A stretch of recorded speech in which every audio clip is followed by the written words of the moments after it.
You are all set? Okay, good. Good morning to members of the press. Today is a critical day for us in the sense that we are here to be part of the induction that is being led by SCAC for all public enterprises in the government. This is the first team of about 400 participants, and each induction is taking a 3-day session. And as I said earlier, we have very many public enterprises. So this is the first team. So in the next 12 or so days, this team led by the chairman, Mr. Philip, and the secretary, Mr. Ndimuli, and the board members, they'll be leading a program to induct all the newly appointed board members and CEOs of various state bodies on matters of governance. So, and they are working in conjunction with the Institute of Chartered Secretaries. So it is a very critical thing because public enterprises command a lot of resources within this country, and therefore the board members need to familiarize with themselves with the operations of their entities and what is expected of them. So this is a very important occasion on that score. Yesterday, the President of the Republic released the performance contracts results for the years 2021-2022. And this, in a way, is a sequel or continuation of that process. Because when the President spoke, he was very emphatic that he has a contract with the people of Kenya. His performance contract is very rigorous, and he's going to be judged on the basis of the commitments he made when he was leading the campaign, and in turn, he has given all these good men and women an opportunity to be part of his team. So he expects all of us to help him in the delivery of his bottom-up economic transformation agenda. And therefore, we are sharpening our tools, sharpening our skills, so that we can be able to do that as we go along. We want boards to take responsibility. And the theme of my message today was tuachane ama tuepukane na ile hadithi ya kusema waziri amesema. Yeah, there's that famous saying, waziri amesema. So people tend to pass the buck instead of taking decisions in accordance with the law and in accordance with regulations. They take a shortcut and say, waziri amesema. Sometimes huyo waziri hata hawajakutana. Tunaelewana? Lakini wanasema waziri amefanya nini? Amesema. And in the process, certain things then go in the wrong direction. So the message we are saying is that let them be ethical, let them be professional, and let them be guided by the Mwongozo guidelines on matters of state corporations. I also want to state that we are going to strengthen not just the State Corporations Advisory Committee, but all other entities, including the Inspectorate of State Corporations, because these are very critical in ensuring that there is good governance across the board in public enterprises. I gave the example that out of the 348 state enterprises that are there today, 79 of them are supposed to be commercial enterprises that pay dividends to the government of Kenya. And in my speech, which you will see, we have not been meeting that target. Only 5% of the 79 have been remitting dividends to the exchequer. Others have now become dependent on the exchequer. We must reverse that trend. We have seen public servants losing their savings through some of these entities, because all public corporations have an obligation to remit all statutory deductions, pay as you earn, NHIF, NSSF. Some of them have not been doing that. And even where employees have contributed to their various circles within that enterprise, you find that some of those entities have dipped into those savings, and you wake up one morning, it's a rainy day for you, maybe school fees, maybe medical problems. You go to your cooperative and they are unable to give you your funds because those funds have been utilized by other people. So these are the kind of things that we really want to point out, that we cannot make it business as usual. We must turn the tide. The president indicated that we are seeing debt levels that we have never seen before. You heard him. He did not mince his words. So he brought it out that we all have to pull up our socks so that we can get out of that dangerous situation that we are in. It's not that we cannot get out of it. We can get out of it. But we must now stop digging. That was the message he was putting across. We must stop digging and start getting out of the challenges that we are facing.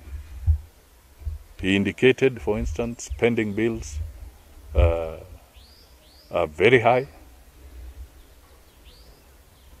almost 1 trillion plus across the government, into the county governments, and therefore these are issues to address.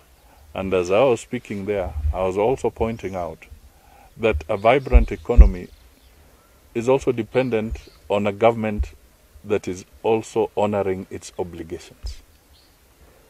So when a government obtains goods and services from a contractor and then does not pay that contractor, you are becoming responsible, or you are actually responsible for impoverishing that contractor. Because an auctioneer does not just come to somebody's home for nothing. An auctioneer comes to that home because there's a default.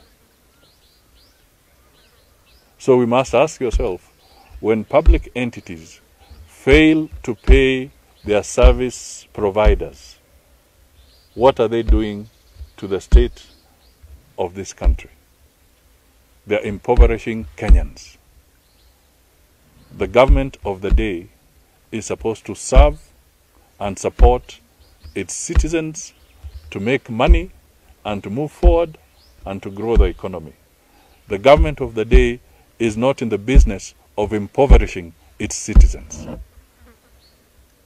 So we must move away from that tradition and act responsibly across the board so that we can facilitate our citizens to grow. And that is why we are here through this induction process.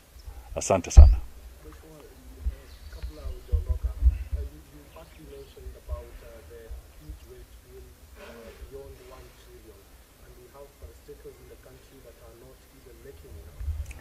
It was not the wage bill. It was pending bills. Sorry, pending. Yes.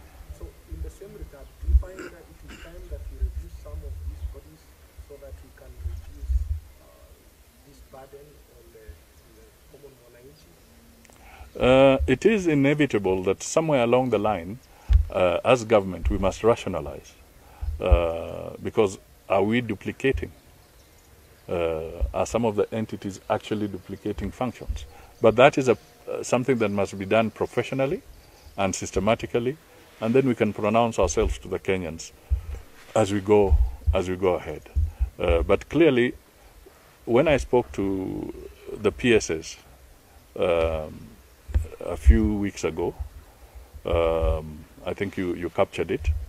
One of the things that we said is that we also need to make sure that we are doing an audit of our skill sets and our performance and the entities, because you may find that there is excessive duplication in certain areas where, if we worked smart, we can find fewer institutions undertaking some of these challenges. So this is something that must be done rationally, professionally, and in accordance with the law. But it is a very, very serious issue, not just within public entities, but even within government itself.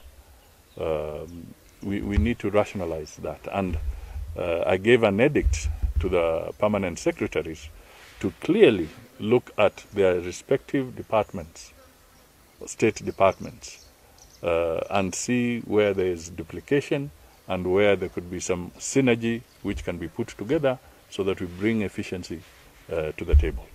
My final question, we only have 7 years to the Vision 2030, and if God grants you the 2 terms, you will still be in service to the public. In regard to this, do you see a scenario where we shall be able to achieve maximum the goals that we wanted to in the remaining time, 7 years? Clearly, we will have to do an audit, and that process, in my view, has already started systematically, because within 7 years, we have to, first of all, take an audit out of the programs that we set out to achieve within the Vision 2030. What has been achieved? What can realistically be achieved in the remaining 7 years? And what may have to be carried forward? These are issues that we will have to undertake.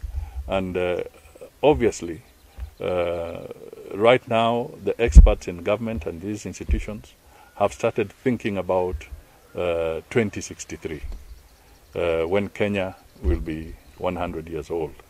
So that process has started.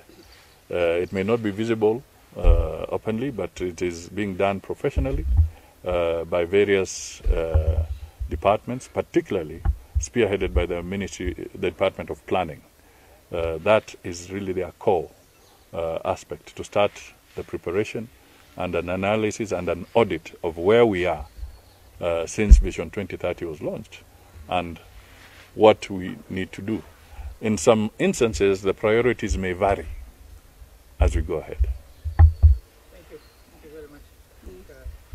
Yes. Just a quick one.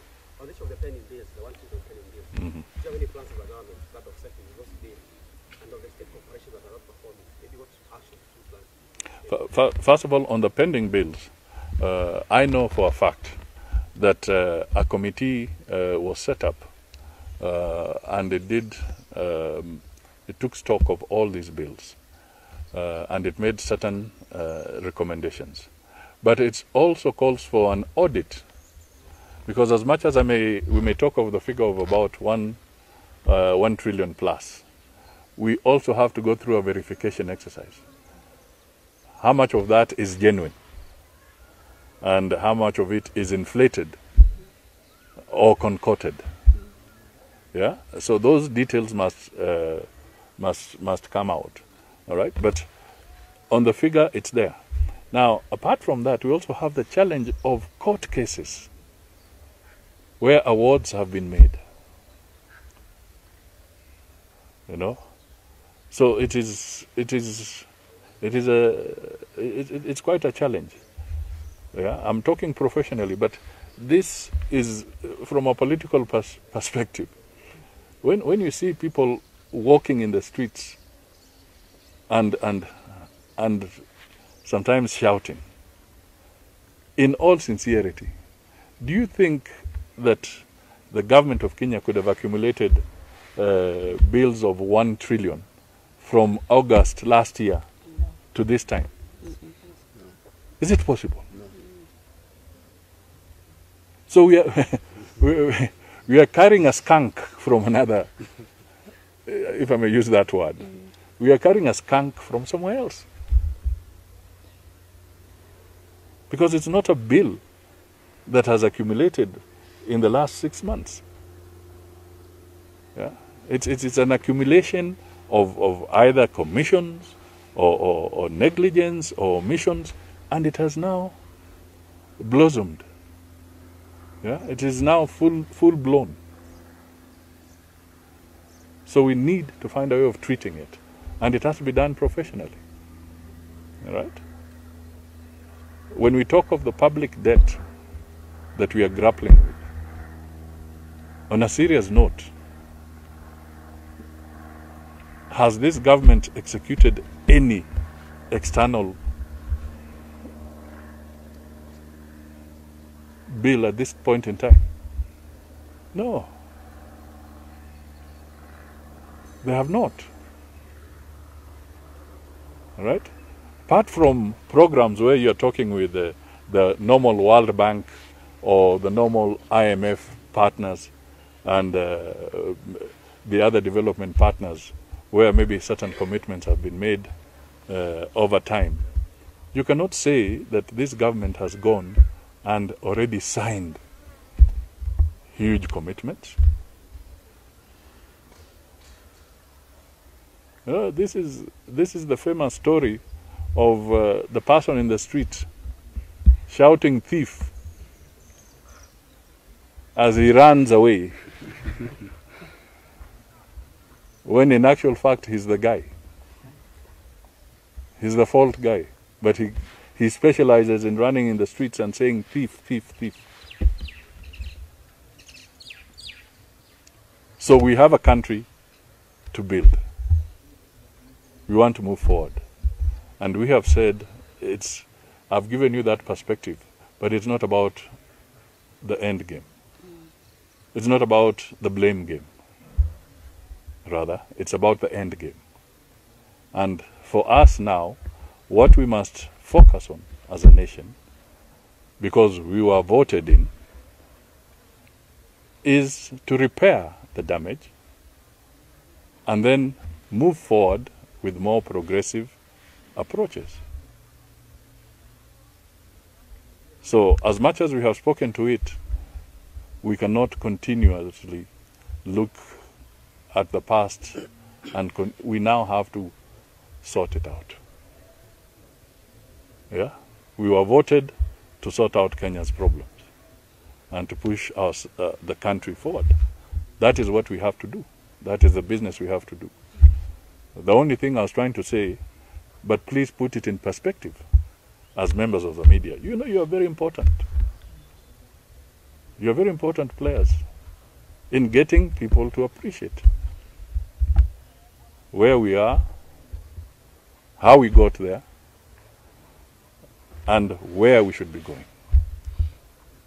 So I also extend a message to you, Mutusaidie.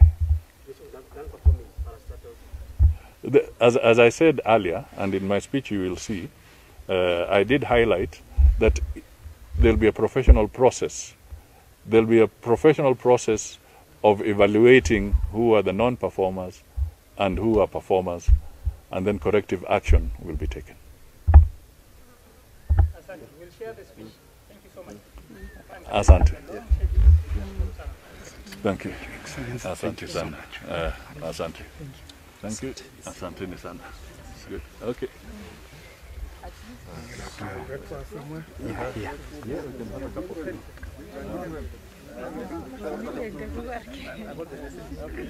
We talked.